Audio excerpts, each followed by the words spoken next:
أعوذ بالله من الشيطان الرجيم.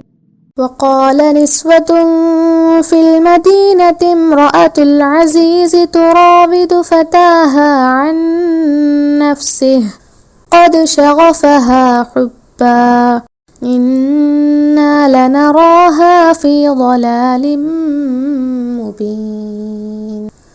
فلما سمعت بمكرهن أرسلت إليهن وأعتدت لهن متكأ وآتت كل واحدة منهن سكينا وقالت اخرج عليهن.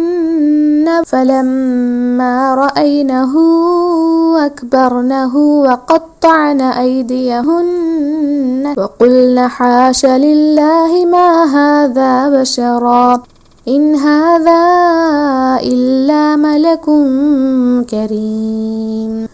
قالت فذلكن الذي لمتنني فيه ولقد راودته عن نفسه فاستعصم ولئن لم يفعل ما آمره ليسجنن وليكون من الصاغرين.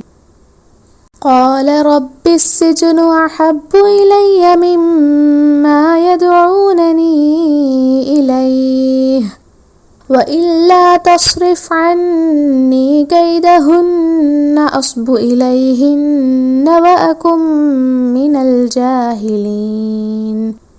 فاستجاب له ربه فصرف عنه كيدهن إنه هو السميع العليم.